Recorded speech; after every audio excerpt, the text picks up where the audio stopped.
ঘরে একটি সূরা লিখে রাখলে রিজিকে বরকত হবে, আপনার ঘরে কোনো অভাব থাকবে না। আল্লাহ পাক রব্বুল আলামিন আপনার ঘরের ভিতরে সম্পদ দান করবেন, রিজিকের ভিতরে বারাকা দান করবেন।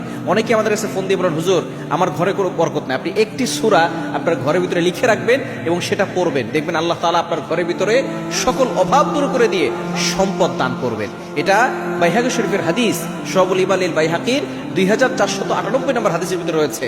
হযরত আব্দুল্লাহ ইবনে মাসউদ রাদিয়াল্লাহু তাআলা তিনি যখন অসুস্থ হয়ে পড়লেন, তখন খলিফা ছিলেন হযরত ওসমান রাদিয়াল্লাহু তাআলা।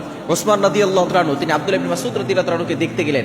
এটাই হচ্ছে মুসলমানদের একজন আরেকজনের প্রতি হক। যদি কোনো মুসলমান ভাই অসুস্থ হয়, আপনি তাকে দেখতে যাবেন। আব্দুল্লাহ ইবনে মাসউদ রাদিয়াল্লাহু তাআলাকে যখন দেখতে গেলেন, তখন ওসমান রাদিয়াল্লাহু তাআলা বললেন, আব্দুল্লাহ ইবনে মাসউদ, তোমাকে টেনশন করতে হবে না, তোমার মেয়েদের জন্য আমি বাইতুল ফান্ড থেকে খাবারের ব্যবস্থা করে দিব। তখন আব্দুল্লাহ ইবনে মাসউদ ওসমান রাদিয়াল্লাহু তাআলাকে ডাক দিয়ে বললেন, ইয়া আমিরুল মুমিনিন খলিফাতুল মুসলিমিন, আপনাকে বাইতুল ফান্ড থেকে আমার মেয়েদের জন্য কোনো খাবারের ব্যবস্থা করতে হবে না, কারণ আমার মেয়েরা কোরআন পড়তে জানে। আমি আমার সন্তানদেরকে কোরআন পড়া শিখিয়েছি এবং নবীজি সাল্লাল্লাহু আলাইহি সাল্লাম জানিয়ে দিয়েছেন, যেই ঘরে একটি সূরা থাকবে, সূরার তেলাওয়াত হবে, একটি সূরা থাকবে, ওই ঘরের ভিতরে আল্লাহ পাক রব্বুল আলামিন কখনো রিজিকের অভাব রাখবে না, রিজিকের ভিতরে বরকত দান করবেন। সেই সূরাটি হচ্ছে সূরাতুল ওয়াকিয়া। সূরাতুল ওয়াকিয়া, ইদা ওয়াকাতিল ওয়াকিয়া লাইসা লিওয়াকাতিহা কাযিবা খাফিদাতুর রাফিআ। এই ছোট্ট সূরা যদিও একটু বড় আছে, তবে অন্যান্য বড় বড় সূরা থেকে এই সূরাটা একটু ছোট্ট আছে, আপনি পড়তে পারেন।